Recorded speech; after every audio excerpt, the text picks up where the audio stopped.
Hello everybody, Diggrok here with the Space Engineers 2 video slash sort of tutorial. Those of you in the community might already recognize this ship here as the DSI Talon. DSI is Diggrok Space Industries, that is my Space Engineers faction. And with the launch of Space Engineers 2 and the unified grid system and the lack of functional blocks, because we're really in an alpha phase where it's just sort of core building materials, there's no block functionality, no conveyor systems, we're limited to what we can build, and because of that I figured, well, we have thrusters and gyroscopes and reactors, and why not build a race ship? So that's exactly what we did. This blueprint is currently available in the Steam Workshop. I'll put a link down below. I'd appreciate it if you went in there and hit like on the blueprint. I have a goal to be one of the top creators for the workshop for Space Engineers 2, and the first step is just getting people to like that blueprint. It's already ranked decently high at the time of this video, but let's get it to number 1. I'd also settle for number 5. In this video, I'm going to give you some building tips of how you can get better detailing in Space Engineers 2 and mastering the unified grid system. When I posted this on Reddit, probably some of the top comments I received were just people surprised you could build such a detailed build in Space Engineers 2, and I think it kind of seems like a daunting task to conquer. And it does take a while to really do a lot of detailing. Since this was the first ship I did detailing on the unified grid system, this ship probably took about 20 hours, but some of that was also overcoming some GeForce Now issues, which I will talk about in a different video. And also just kind of figuring out what the new limitations are on this unified grid system and working within the confines of the armor blocks that are given to us with the launch of this alpha release. Okay, so here we have the Talon loaded up and parked in the Polis station. This is a new world available on the Steam Workshop from Keen. This was designed by one of their main designers, Miko. And one of the reasons I wanted to park the Talon in this space is so you can get an idea of scale and the scale of ships that you can build in Space Engineers. When looking at the thumbnails and the media of it, it kind of seems like this is a smaller race ship, but as you can see with my character standing on top of it, this is actually quite a sizable rig. Now, jumping into first person with my character, you again get a sense of the scale of this ship here. This ship has some built-in landing gear with the armor. Space Engineers 2 has no collision damage under 20 meters per second, which is cool because it allows you to actually utilize armor as landing gear and not be relegated to using the in-game landing gear, which might be a little bit stronger against collisions. And you could pretty much walk under this whole ship, which is pretty cool because you can kind of picture this as though you were in kind of a pit crew and working on this thing and doing maintenance on it. You kind of get full access to the ship from just walking around it. And we don't have ladders in game yet, but you can actually mount this thing just from the front here. You can run up this guy here, come here, run to the armor, and then you can come down into the cockpit. Now in the cockpit here, when you're in 0G, you can actually walk up this and out. I'll demonstrate that in a second. But here you have the cockpit. We got 2 seats. I'm going to host some racing leagues in the future once we do have multiplayer. If you're interested in that, hit the Discord link down below if you want to be part of that community. There'll be racing events and all kinds of events, battling events, all kinds of fun stuff. And one of the race modes is going to require a co-pilot if you really want to be the fastest one out there, because it'll involve doing some recon. But also, even if you're just in racing, you know, Rubbings racing, sometimes you bump into another ship, you might want a co-pilot to be able to hop out and repair some of the ship components during a race. Here I am now in 0Gs. This is just to demonstrate the ramp here to get in and out. Your mag boots will let you come nice and smoothly in and out of this thing. You can walk around the cockpit. If you need to get out, just run up the red stripe. Mag boots will do their thing. Also, under the ship here, we have these 2 yellow squares. What these are conveyor access. So we don't have conveyor systems yet, but here underneath there is a cargo container, and that's hooked to the 6 reactors. We'll get into the internals here later in this video. Okay, so this is a race ship, obviously. So if it doesn't go fast, it sucks. So we've got the 5 arrays in the back. Now, we don't have full block functionality in that you don't need a power source on your grids to use thrusters and stuff in the Space Engineers 2 Alpha. However, I wanted to future-proof this ship, so on board there are 6 reactors, which according to Space Engineers 1 math and the size of these thrusters should be enough to power all these thrusters and also be able to fire off some of your other thrusters on the ship as well. So come launch time, this ship should remain fully functional, but that's why this is called the Talon concept. I will update it when we actually get functional blocks if it turns out that it needs more power, and I will troubleshoot how to get the extra power in here when that phase comes. Let's go ahead and race this asteroid, whip around, and come back and see how we do here.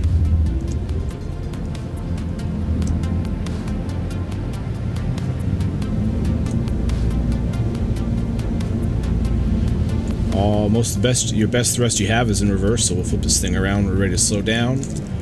Around this corner. Want our target to the next one. Zip off.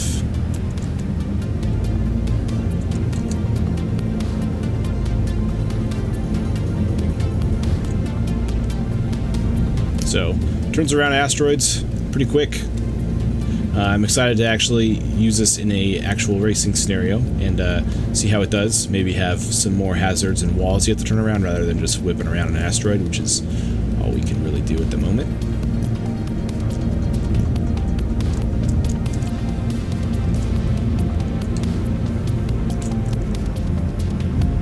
Look at that. There's also in Space Engineers 2, the default deceleration is much higher than acceleration, so you get more power out of your thrusters when you're decelerating than when you're accelerating. I think in the initial code, somebody posted like a mod to the code and like the line of code to look for to change deacceleration, and it seems like there's a 10x multiplier perhaps maybe on deacceleration versus acceleration. So it's sort of cheesy that it does that. Hopefully, in the future, it's a balanced 1-to-1. I think your thrusters should work just as well when they're deaccelerating and accelerating. I don't think they should have like a 10x bonus when they're deaccelerating. It doesn't really make sense. All right, now the moment you guys are waiting for, let's jump over and I will show you my process of how I went from start to finish on the Talon. Okay, welcome to madness. This is the working area of the Talon.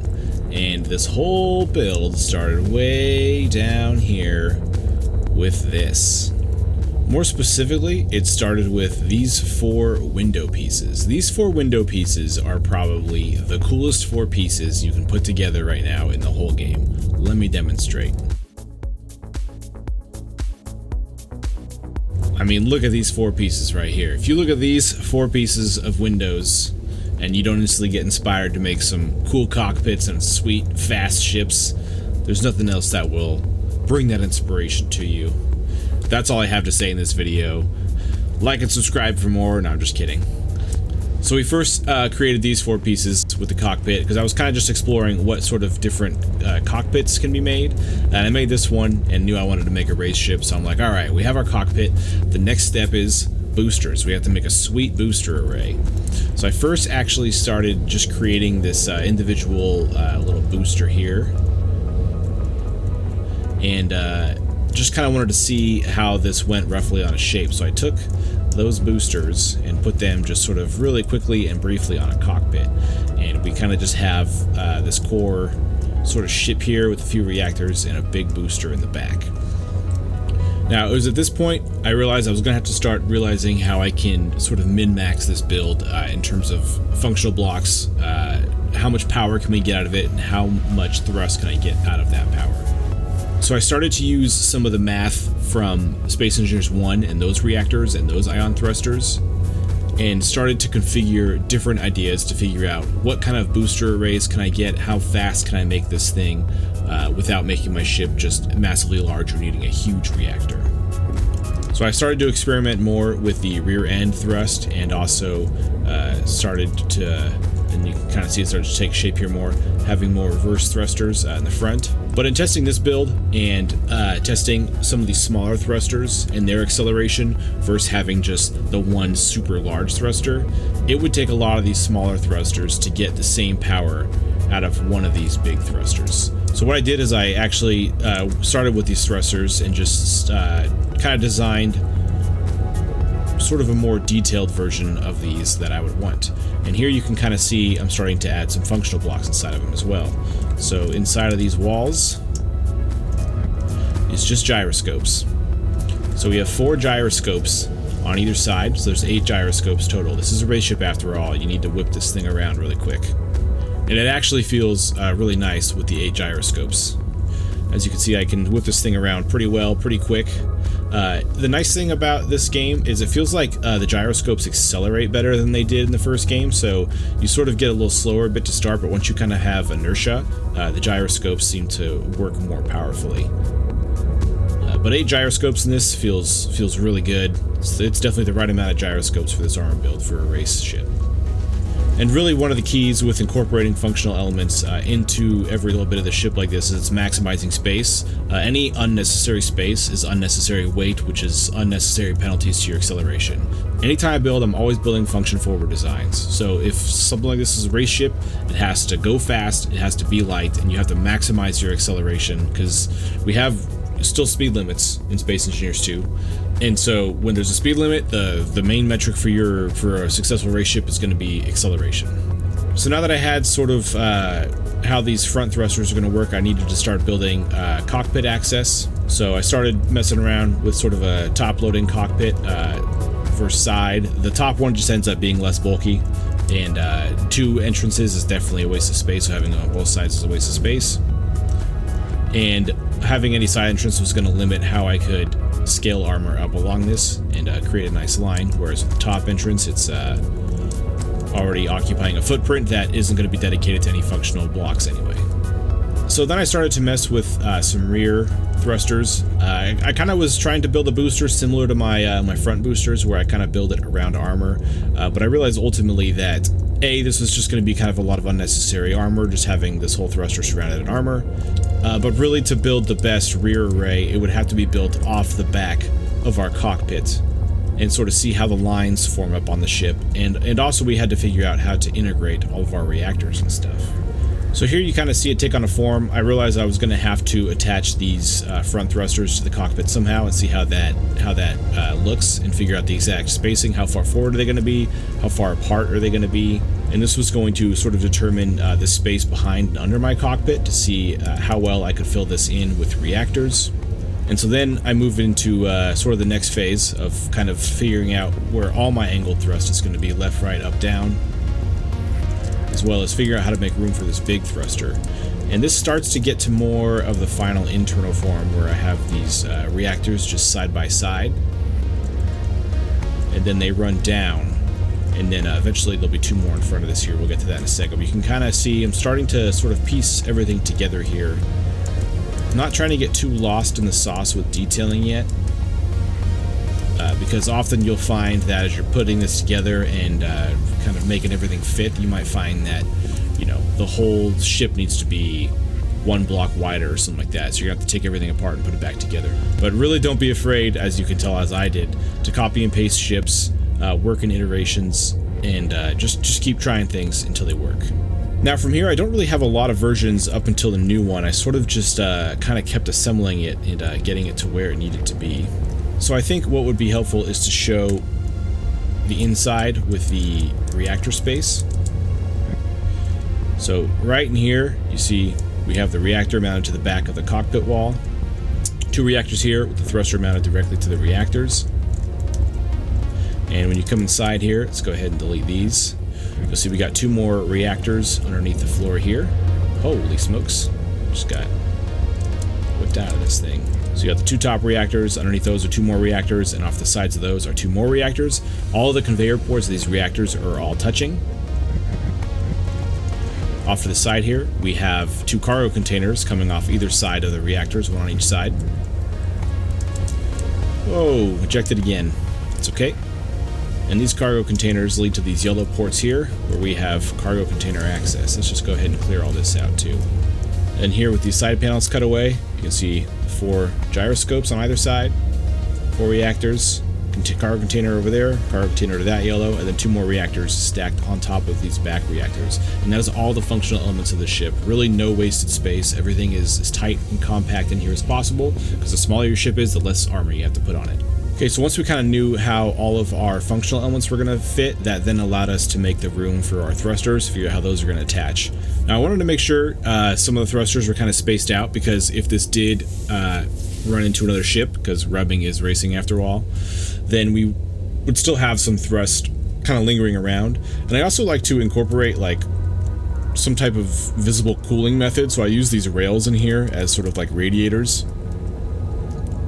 And those are something you'll see throughout the ship. Got rails back here as radiators, rails on the inside here as radiators. Dissipating heat in space is actually one of the biggest challenges with engineering in space. There's no matter to absorb any heat, so you have to have really drastic measures just to keep ships cooled. Now this top wing here, you'll see it's actually flush with the top of the ship. I think it was Aaron with Last Stand Gamers during the community live stream when they were featuring the ship, said that the spoiler was a bit cheeky. Putting a spoiler on a spaceship. Ooh. Yeah, that's a bit cheeky, that, isn't it? Like, it's nice. Like it's an inverted spoiler, and I like they've used little pillars as well to connect it up to the rear there. And if it was in fact just supposed to be a spoiler, that would be sort of cheesy, because we're in space. There are no aerodynamics. The reason you see that this wing is flush with the top of the build is, again, rubbing is racing. This is actually a bumper to help protect this thruster. Now you could armor the whole thing and just have a ton of armor all around this, and have armor kind of filling in this gap here. But again, that is so much excess weight, where really you kind of just need protection from impacts of any angles of any other ships coming down into yours. So this wing just helps protect the ship. And same with when we're armoring. You know, we have armor on the outside here, but we don't have any armor on the inside, because if a ship is getting up into here, you already have worse things going on, so there's not really a ton of reason to just throw a bunch of weight down and have the inside cover. As long as sort of your main perimeter is protected, then you're going to be good to go there. That said, for cases like the side here where we just have this individual thruster, you'll probably want to have more armor around that, because one good bump, if that thing gets taken out, you've lost all thrust on that side. So the detailing from here on out is kind of just to taste. Obviously, you're limited with what pieces you have available to you, allowing for certain transitions. But I also like to just add details wherever I can, so adding in grading, or even just these are just detailing slopes, just colored to look like a cool grading. And you see these angled slopes kind of all over the ship. You see them here above this thruster, again, sort of more cooling. You see them up on top here. You also see them over here in the front. Let's look at our finished one, actually. Where's our finished one? Here it is. I like to use these interior pillars for a variety of details. Also sneaking in these half walls where it makes sense, but they're a lot busier, so they don't always look super clean. But here in like a thrust compartment, having that sort of caution tape thing sort of makes a little more sense. But you'll see these pillars kind of all over the place in my designs. Like I also have them here. I like using this black strip as an accent, and it goes across the top, across the wing there. You'll also see them here, sort of on the bottom, just again adding some more details. Here we have them next to a interior wall. But we're doing just really thin armor all around this thing, sort of covering up the core critical components. Also, just kind of including like little pipes here and there, just to sort of, you know, make the ship look more functional. The interior walls can be useful just as an accent. I don't really like just putting them in a huge grid. I think they look kind of busy for what they are versus just plain armor. But like here under the ship, it kind of gives the look as though maybe these open up and allow you access into accessing the components of the ship in a pit crew scenario. But basically anywhere that there's sort of a plain area of armor where there might be a reason for there to be something functional, whether it's like cooling or like access to some component of the ship, I like to add some kind of detailing there to break up just the smoothness of it. Kind of gives it a more of a realistic ship feel, and kind of seems like it just has a lot more function versus just a plain wall of armor. These red strips here are sort of another example of kind of incorporating function. These actually function as landing gear, like we saw earlier in the video. And I think this is just a more unique look than just using just the plain old landing gear, and functionally does the same thing, other than the fact that it doesn't lock. But, you know, you can always have the dock you're landing on have a landing gear strip to be able to lock as well. Not every ship needs to have locking landing gear on it. Now, one of the biggest challenges is always figuring out how to transition from one type of armor to another. For instance, here along the side of the cockpit, we have a few different angles going on, and the reason that these angles appeared actually were for a variety of reasons. First of all, the ship has two main angles running on it. As you can see with the window, we have sort of that longer slope that we get from pieces, but also in the front here, we have the 45 degrees angled slope on our front thrusters. So anywhere we can repeat those angles again are just going to add to the design cues of the whole ship and sort of just make the ship just look cohesive. So this area, kind of in particular, was a bit of a challenge, and probably somewhere I spent quite a bit of time detailing. The core issues were this cockpit sort of sloping and transitioning had to end somewhere. And I also wanted to make these thrusters fit in flush. And we also had a challenge that the way that the geometry worked out, we actually ended up with like one block sort of wider than we really needed. And so if you're building in Space Engineers 2 on this new unified grid system, if you find any scenario where you're like, shoot, my grid is like one block too wide, you know, just one detail block too wide, or, you know, whatever the case may be, as opposed to taking apart your whole ship and trying to make it fit perfectly into sizes that would work for your grid, consider this as a possible opportunity just to add detailing. So I had this one wide strip in here, and I was like, you know what, I have to transition between this red slope here and the slope of the cockpit. I haven't really used my 45-degree angle that we saw in the front really much anywhere else. Maybe this is an opportunity for me to use these detailing blocks and fill this in with that. So that's what I did, and just built this kind of detail here with these slits in it, and I painted the armor behind the slits to kind of give it, you know, sort of an engine feel. There are some reactors behind that, but again, it just adds kind of a cool like racing detail. So anytime you have sort of an awkward area like that, just consider that as an opportunity to introduce some sort of detailing. So these are all just different random challenges, but like here I kind of just like leaned into the geometry of the thruster. And that's another really important, I'd say, design element, is leaning into the symmetry that already exists on the assets. So with this thruster, we're kind of leaning into details that are already here. So like here we have sort of this this corner slope here on the thruster itself. So we've mimicked that on this backside here. So those two pieces now are symmetrical with one another. We also here on the thruster, down in here, that angle there, that's already part of the thruster geometry. So you can see our thruster here. We already have a 45-degree angle in there, so placing blocks on top of that lets us lean into that geometry more and helps the thruster kind of blend into our armor. Again, here we sort of have this slope on the top of the thruster, so we just put in our half slopes here to sort of lean into that angle. And same with on the bottom here, we have some of this armoring here, which is sort of following some of the symmetry that already exists in the design. So we're following the top of this slope here, just where that angle is. We're putting blocks on top of that and putting a slope on the other side, and the slope on the other side you can see rides along this little element we have on the thruster here.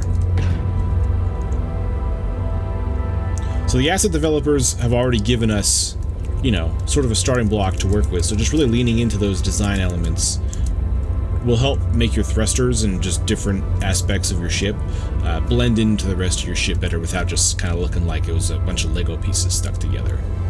And then once you kind of have all your armor in, it really just comes down to just adding in some detailing paint, so kind of figuring out what your livery is going to be, how much color you're going to use. We're limited with our color palette currently in Space Engineers 2. The red on white looks super clean, obviously. And you can kind of use color to tell a story as well. So like here I kind of used it to add in sort of these squares here, and that sort of gives it a feel as though this front half is sort of a component that was assembled onto this back thruster here. Really kind of makes the ship feel like it was, you know, more of an assembled ship. And then just introducing color here, like maybe this is a separate component or a separate piece that's manufactured differently. Maybe it's like a piece of plastic that gets thrown in there or something. And then maybe also color is whatever your color is just used to highlight general safety things or something in your ship. So, you know, here we just have this red stripe that's sort of the quick exit. So if for some reason things are harder to see, you just kind of look for that red strip and exit at the top. Of course, it's a pretty small cockpit, it'd be pretty hard to get lost in there. The paint gun is also super cool and improved as well, and one of the great things we have is replace color. So as you're detailing your ship or just designing your ship, if you know there's certain aspects that you're going to want to be a certain color, having those be that color ahead of time will save you some time down the road, just knowing that you can replace it. So I kind of knew that all my engine components were going to be darker, so I had them as a black, and anywhere I thought there was going to be a splash color, I'd use the red. And this makes it easier when you get to later in the game. If you decide to, maybe it's going to be a blue ship and your white's all going to be blue, you can do a replace color and really quickly change the whole vibe of your ship.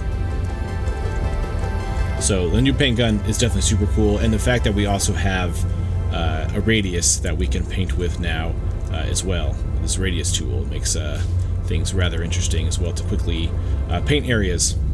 Eventually they're going to add this as an undo ability to paint, otherwise it's permanent. So if you mess up a paint job really bad, like let's say you accidentally replace all your blue with a color, the best thing you can do is to actually access the backups of the game save of your world or just a previous save version, and that's really the only way to restore that error. Otherwise, just try to be really careful when paint things that you don't paint over your whole ship.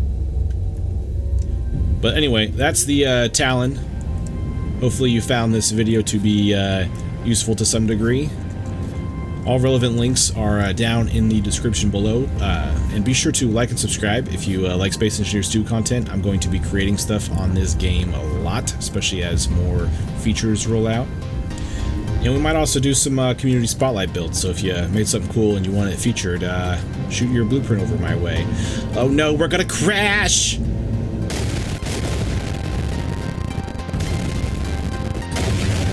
Absolutely eviscerated.